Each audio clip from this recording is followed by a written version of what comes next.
DNA sports अड्डा में आप सभी का बहुत बहुत स्वागत है।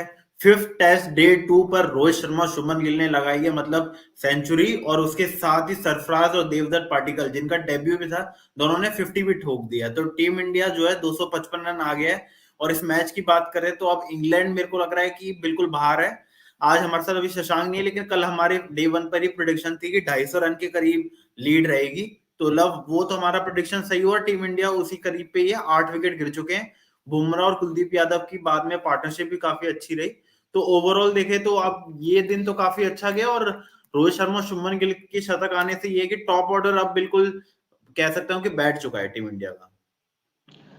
टॉप ऑर्डर तो शुरुआत से ही बैठा बैठा लग रहा था। जायसवाल भी अच्छा परफॉर्म कर रहे थे, स्टार्टिंग से शुभमन गिल फॉर्म में थे। रोहित शर्मा का इससे पहले भी शतक आया था सीरीज में। तो टॉप ऑर्डर तो स्टार्टिंग से इंडिया का लग रहा था इस सीरीज में। भले ही स्टार्टिंग में एक दो मैचेस में रोहित शर्मा का बहुत आउट ऑफ द ब्लू के परफॉर्मेंस अचानक से आया था। जो थर्ड टेस्ट में आई गेस उन्होंने जो सेंचुरी मारी थी, उसके बाद जायसवाल तो पूरी सीरीज में ही मुझे फॉर्म में नजर आए हैं। शुभमन गिल भी वापस फॉर्म में आ गए सीरीज के बाद से। तो टॉप ऑर्डर शुरुआत से सही था। हाँ, पडिक्कल का इनिंग्स की बात करें, आज पडिक्कल का डेब्यू था तो मतलब बढ़िया इनिंग्स थी। पहली इनिंग्स के हिसाब से उन्होंने काफी अच्छे से प्रेशर को हैंडल करा, बाउंड्रीज भी मारी। जिस बॉल पे वो आउट हुए वो बॉल भी मतलब बहुत आउटस्टैंडिंग बॉल थी, इस वजह से आउट हो गया, वरना वो अच्छे नजर आ रहे थे पिच पर।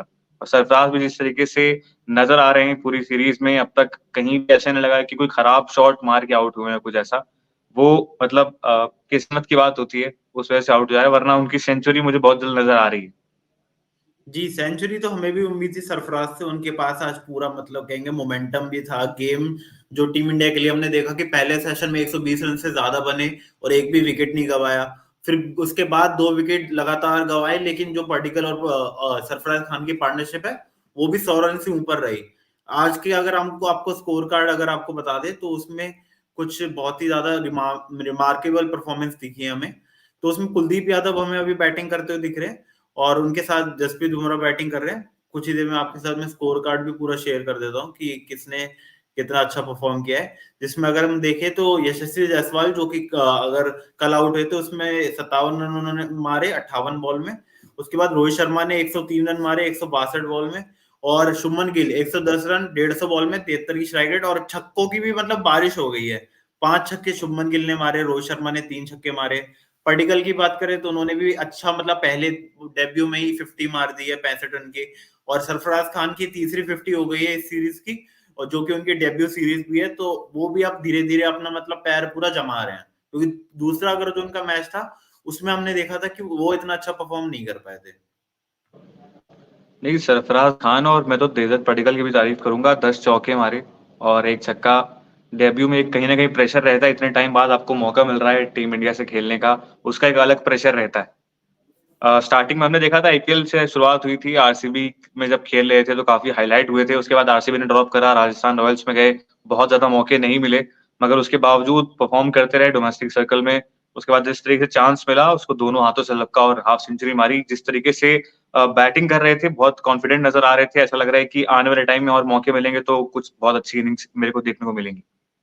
जी, ओवरऑल आपको मतलब अगर अभी हम टेक अवेज की बात करें इस टेस्ट मैच में, आपको लग रहा है कि अब इंग्लैंड का मौका है, जैसे उन्होंने पहले टेस्ट में कुछ ऐसे ही कमबैक करके दिखाया था कि ओली पोप ने जिस तरीके से पारी खेली थी, या फिर नहीं ये अब 4-1 भी हो रहा है और कल इंडिया मुझे लगता है कि फिर इस तरीके से मैच खत्म कर देगी? कल तो मुझे लग रहा है हो सकता है मैच कल ही खत्म हो जाए। बाकी 4-1 ही नजर आ रहा है क्लियरली। मुझे इंग्लैंड का कमबैक यहाँ से होता हुआ नजर नहीं आ रहा है। जिस तरीके से लगातार 3 मैचेस भी हारी है, पहला मैच वो कह सकते हैं कि इंडिया ने बहुत मतलब अपनी गलती से हारा था वो, वरना वो मैच भी इंडिया का था, डोमिनेट कर रहा था इंडिया स्टार्टिंग में। लेकिन ये जो 3 मैचेस हमने देखे लास्ट, और हमने हाईलाइट्स भी कवर किए थे उसके, आपने, मैंने, शशांक ने, तो हम लोगों ने वही डिस्कस किया था कि इंडिया डोमिनेट करके टेस्ट मैचेस जीत रहा है सारे। तो मुझे अब नहीं लगता कि इंडिया कुछ ऐसा बड़ा ब्लंडर कर देगा कि इंडिया का मतलब मैच ड्रॉ होना भी मुझे संभव नहीं नजर आ रहा है। मुझे लग रहा है इंडिया ये मैच बहुत जल्द खत्म कर देगी। जी, और उसमें मेनली जो हम बात करेंगे वो टॉप ऑर्डर का चलना है, क्योंकि यशस्वी जायसवाल की हमने कल ही बात करी थी कि उन्होंने 700 से ज्यादा रन बना दिए पूरे सीरीज में। और जायसवाल के अलावा हमने रोहित शर्मा को भी देख लिया कि उन्होंने पूरी टेस्ट सीरीज में उनपे भी सवाल उठ रहे थे, क्योंकि उनके कोई शतक आ नहीं रहे थे हमें 2 सालों से। तो फिर उन्होंने भी शतक लगा दिया है अब। और उसके बाद अगर हम देखें तो अब तीसरे नंबर पर शुभमन गिल के लिए तो ऐसा भी मतलब र्यूमर्स ही कहेंगे, क्योंकि कभी कोई ऑफिशियल स्टेटमेंट नहीं आई, लेकिन उसमें ये सवाल तो उठ ही रहे थे कि काफी टाइम से वो 3 नंबर पर परफॉर्म नहीं कर रहे थे। उन्होंने भी इस बार बात करें तो 2 50s लगा दिए हैं और एक शतक लगा दिया है। तो शुभमन गिल भी अब उसमें शामिल हो चुके हैं। उनके अलावा चौथे नंबर पर हम देख रहे थे कि पाटीदार जो है वो 3 मैचेस से थोड़ा फेल ही हो रहे थे। कोई भी मैच में उनका मतलब चाहे बाय लक कह लें या कह सकते हैं कि किस्मत भी की, जिस तरीके की आज की पिच थी जो वो मिलती पाटीदार को तो शायद परफॉर्म कर भी पाते। तो पाटीगल को पहले मैच में वो चौथे नंबर पर परफॉर्म कर दिया उन्होंने। फिर उसके बाद हम 5वें नंबर पर आ रहे हैं तो सरफराज ने मतलब जब से उन्होंने जिम्मेदारी ली है, एक मैच पूरा मैं कहूंगा रांची वाला जिसमें वो 0 और 14 रन पर आउट हुए, वरना 3 पारियों में तो 3 50s उनकी भी हैं। तो वो भी अब कंसिस्टेंसी की तरफ धीरे धीरे बढ़ रहे हैं। देखिए पाटीदार के जो खराब परफॉर्मेंसेस आए थे उसमें मैं पिच को कहीं भी दोषी नहीं मानता हूँ, क्योंकि ध्रुव जुरैल भी इस सिचुएशन में बैटिंग करने आए थे जहां इंडिया बहुत पीछे था मैच में। वो 90 रन की पारी आई, वो एक अहम समय था जहां आपको एज अ प्लेयर आप दिखाते हो कि आप में कितना पोटेंशियल है। तो ध्रुव जुरैल ने वो मौका लपका दोनों हाथों से, उसके बाद उनका नाम और उठ गया। और वही पाटीदार का और के.एस. भरत का पत्ता मुझे लग रहा है वहीं पे कट गया था उस इनिंग्स के बाद से। तो मैं ये नहीं कहूंगा कि पिच की वजह से पाटीदार को कुछ मतलब खराब परफॉर्मेंसेज आई हैं। वो कहीं ना कहीं इंटेंट होता है, कहीं ना कहीं प्रेशर होता है, कुछ ना कुछ होगा जरूर उसके पीछे कारण। मगर मुझे नहीं लगता कि सिर्फ पिच एक रीजन है पाटीदार के खराब परफॉर्मेंसेज का over the time. KS. Bharat को भी काफी चांसेस मिले थे, उन्होंने भी बहुत कुछ खास परफॉर्मेंस दिए नहीं इंडिया की तरफ से। एक मैच में शायद 46 रन आए थे उनकी तरफ से, शायद मैक्सिमम उनका हाईएस्ट स्कोर वही होगा। उसके अलावा मुझे जी कोई बहुत बढ़िया परफॉर्मेंस नजर नहीं आया के.एस. भरत की तरफ से। ध्रुव जुरैल ने परफॉर्म करा है, पाटीगल ने परफॉर्म करा है, और सरफराज खान भी कंसिस्टेंटली परफॉर्म कर रहे हैं। तो ये 3 प्लेयर्स तो मुझे लग रहे हैं। और एक हाईलाइट मैं टेस्ट सीरीज के भी कहना चाहूंगा, कुलदीप यादव की बॉलिंग तो है ही, जिस तरीके से उनकी बॉल टर्न हो रही है, क्योंकि जिस तरीके से बैटिंग। उनको देखा गया। जी जी आप बोल रहे हैं शायद बैटिंग के बारे में बात कर रहे थे कि जी दोनों मैचेस में। जी जी जी। तो बॉलिंग मतलब बैटिंग में भी ऐसा लग नहीं रहा कुलदीप यादव की कहीं मतलब ऐसे टेल एंडर नहीं नजर आ रहे हैं वो। मतलब उनको एक मैच में नाइट वॉचमैन की तरह भेजा गया था, मगर उसमें भी वो प्रॉपर डिफेंस वगैरह कर रहे थे, लग रहा था कि हाँ भाई 100 बैटिंग बॉल कर से लेते ज्यादा हैं। खेली थी उन्होंने। पिछले मैच की बात जी करें तो उन्होंने 100 बॉल से ज्यादा खेली थी। जी जी जी जी। वो भी कहीं ध्रुव जुरैल से जो उनकी जुरैल के साथ शायद उनकी पार्टनरशिप जो थी 125 बॉलें समथिंग खेली थी। पार्टनरशिप भी वो शायद एक बार, 80 हाँ 80 इस 90। बार वो 2 बार खेल चुके हैं। एक बार वो नाइट वॉचमैन बन के आए थे तब भी उन्होंने 100 से ज्यादा बॉलें खेली थी जायसवाल के संग। फिर उसके बाद जी अब भी अगर हम बात करें तो उसमें भी उन्होंने जो चौथे टेस्ट मैच था उसमें भी जुरेल के साथ उन्होंने काफी अच्छी पार्टनरशिप करी। और आज जी के जी। मैच की बात भी करें तो मतलब वो ये दिखा रहे हैं कि मेरी बॉलिंग ज्यादा अच्छी थी इसलिए मैंने इंग्लैंड को आउट कर लिया, वरना पिच में ऐसा कुछ खास नहीं है कि हमें भी कोई आसानी से आउट कर सकता है। जैसे हम लोग कल बात कर रहे थे पिच के बारे में कि अब मुझे याद नहीं किसी ने कल कहा था कि पिच बहुत ज्यादा स्पिन फ्रेंडली थी। उसी पिच पे इंडिया भी बैटिंग कर रही है, उसी पिच पे इंग्लैंड ने भी बैटिंग करी, लेकिन आपको जमीन आसमान का अंतर देखने को मिला। जी तो वो दिखाता है कि इंडिया की बैटिंग इस टाइम किस तरीके के फॉर्म में है, और इंडिया की बॉलिंग जो है कितनी कंप्लीटली वेल बैलेंस नजर आ रही है। चाहे कुलदीप यादव की बात करें, वो 11 डिग्री के टर्न था जो कल के मैच में, शायद मैं अगर गलत ना हूं तो 11 डिग्री टर्न हुई थी बॉल, जो शायद जैक क्रॉली को उन्होंने बोल्ड किया था। वो भी जी बहुत ही बेहतरीन बॉल थी उनकी, जिस तरीके से टर्न हो रही थी बॉल, क्योंकि उनको कुछ टाइम से कहा जा रहा था कि उनको अपना पेस अप करना है। बहुत पहले इनको काफी क्रिटिसाइज किया गया था कि उनकी जो स्पीड है बहुत कम थी। उन्होंने अपना पेस अप करा, उसके बाद आईपीएल में चांसेस मिले। उसके बाद अभी भी इस तरीके की कंसिस्टेंसी के साथ इतनी ज्यादा बॉल को स्पिन कराना, और पेस भी अपना बढ़ा के बॉल तेज कराना, प्लस उतनी तरीके से स्पिन भी कराना, बहुत दिखाता है कि कितना कैलिबर है इस प्लेयर में। जी जी जी। और उसके बाद भी अगर हम देखें तो एक और मैं बात करना चाहूंगा कि बेन स्टोक्स आज वो भी एक करिश्मा हुआ कि पहली बॉल डालने आए पूरी सीरीज में और उन्होंने पहली बॉल पर ही रोहित शर्मा को बोल्ड कर दिया। तो मतलब ये हम लोग स्टोक्स कल इतने कल ही हम लोग बात कर रहे थे इस बारे में कि बेन स्टोक्स ने नी सर्जरी के बाद से तो मतलब बॉलिंग कराई नहीं है, और देखिए उन्होंने सुन लिया, लाइव देख रहे हैं, हमको लग रहा है इंग्लैंड के प्लेयर। बिल्कुल बिल्कुल ट्रांसलेशन में चल रहा है उनका कि मतलब हिंदी से अब वो इंग्लिश में समझ भी रहे हैं कि क्या बात कर रहे हैं। क्योंकि हमारी हाँ ज्यादातर प्रोडिक्शन सही गई हैं। इसमें भी हम देखें तो हमने कल ही प्रेडिक्ट कर लिया था कि 250 के करीब लीड होगी और वहीं टीम इंडिया पहुंची है। और मैच जी भी मुझे यही दिख रहा है कि कल खत्म हो तो प्रोबेबली दिख रहा है। लेकिन ये है कि मैं अभी भी जो रूट को और कोहली पॉप दोनों को गेम से बिल्कुल बाहर नहीं करूंगा कि वो परफॉर्म ही नहीं कर सकते। एक भी बड़ी पारी आई तो मैच चौथे दिन तक जा सकता है। नहीं, देखिए ओली पोप और जो रूट को कोई बाहर नहीं कर सकता, उसके अलावा क्रॉली भी हैं, बेन डकेट भी हैं, अपने दिन पे ये लोग मैच पलट सकते हैं। लेकिन जिस स्थिति में अभी मैच लग रहा है, और जो मुझे सिचुएशन नजर आ रही थी ग्राउंड में, जिस तरीके से उनके एक्सप्रेशंस थे प्लेयर्स के, थोड़े हताश नजर आ रहे थे, तो लग रहा है कहीं ना कहीं गिव अप कर चुके हैं। और उम्मीद करेंगे कि इंडिया कल ही ये मैच खत्म कर दे। अगर मतलब इंटरेस्टिंग होता तो भी ठीक ही है, लेकिन मैं चाहूंगा कल इंडिया मैच खत्म कर दे। जी। और उसके बाद एक और अब माइलस्टोन भी हो सकता है, वो है कि जिमी एंडरसन ने आज फिर शुभमन गिल का शिकार लिया, और उस शिकार करने के बाद अब वो 699 विकेट्स पर आ चुके हैं। एक विकेट दूर है वो 700 विकेट लेने से, और 700 विकेट ले लेते हैं तो वो पहले पेसर होंगे जिन्होंने टेस्ट क्रिकेट के इतिहास में 700 विकेट लिए, और तीसरे नंबर के बॉलर बन जाएंगे। उनसे ऊपर मुरलीधरन, जो हम सब जानते हैं कि 800 विकेट ले चुके हैं, और फिर शेन वॉर्न है, और उसके बाद अब जिमी एंडरसन तीसरे नंबर पर अभी भी बरकरार है 700 विकेट लेकर, वो भी एक एलीट लिस्ट में आ जाएंगे।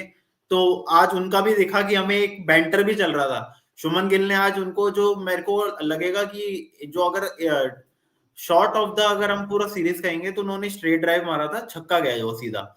उसके बाद फिर 2 चौके लगाए, तो कम से कम 1 या 1.5 मिनट की जिम्मी एंडरसन की से बात भी हुई उनकी, और फिर उसके बाद अगले ओवर में जिम्मी एंडरसन ने आउट कर दिया, और वो रेज भी दिख रहा था जो जिम्मी एंडरसन को जब वो ठोक रहे थे, क्योंकि जिम्मी एंडरसन इतनी आसानी से पिटते नहीं है। नहीं, जिमी एंडरसन की पहले राइवलरी देखिए विराट कोहली के साथ थी, उसके बाद अब शुभमन गिल के साथ हो रही है, तो मुझे पता नहीं है कितने और साल खेलने का प्लान करके आए हैं।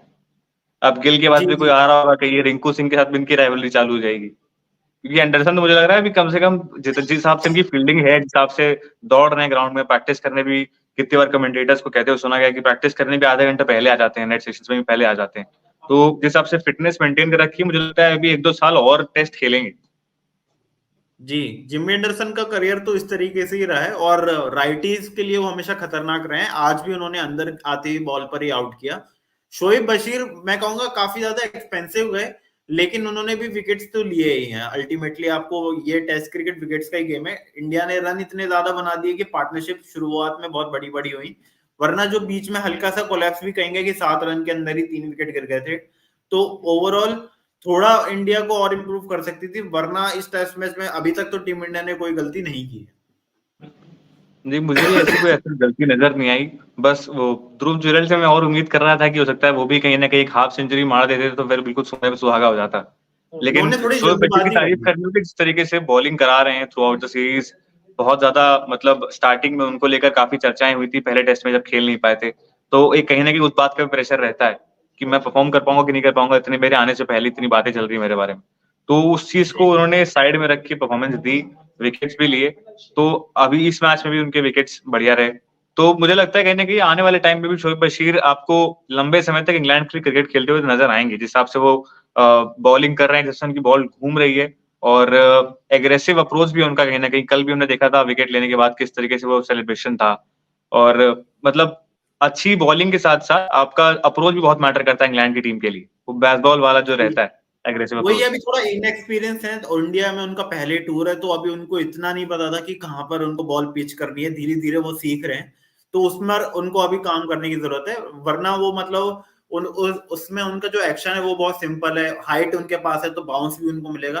तो उस नजरिए से देखे तो वो ओवरऑल इंग्लैंड के लिए काफी अच्छे साबित हो सकते हैं, अगर हम टेस्ट क्रिकेट में आगे बात करें तो।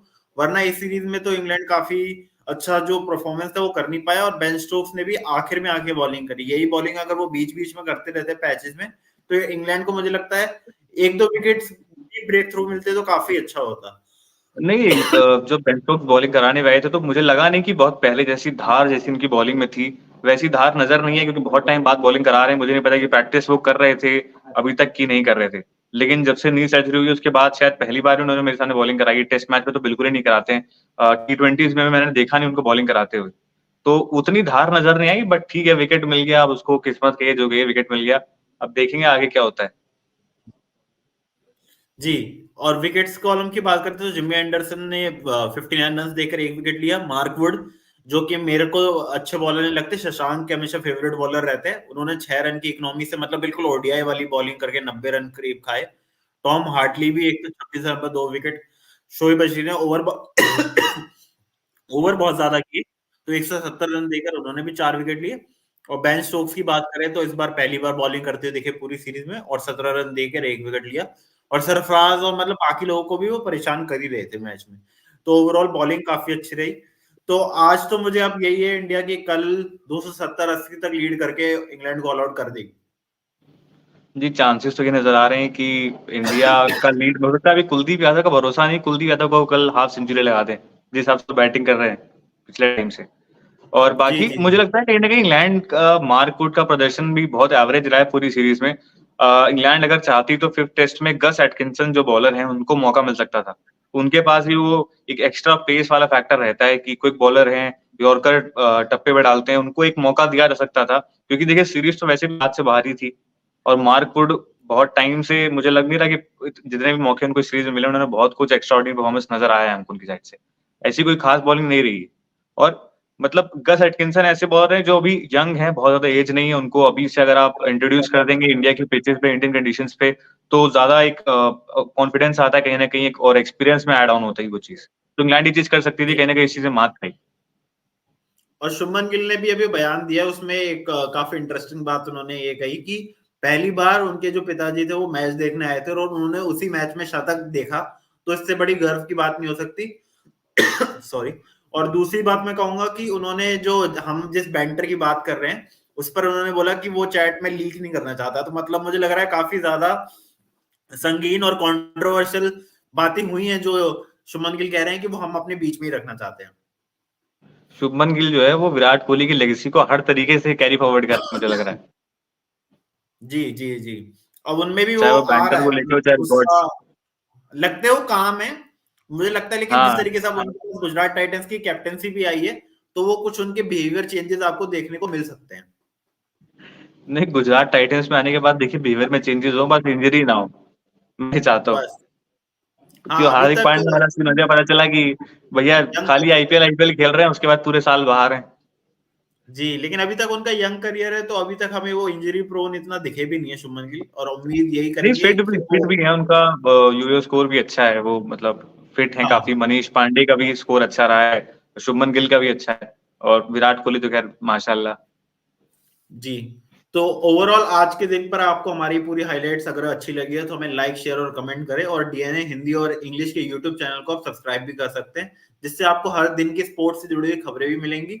और जो हमारे लाइव में अगर आप हमारे साथ जुड़ सकते हैं और आपको कोई सवाल पूछना है तो हम उस पर भी आपसे डिस्कस कर सकते हैं। तो आज हमारे साथ जुड़ने के लिए बहुत बहुत धन्यवाद।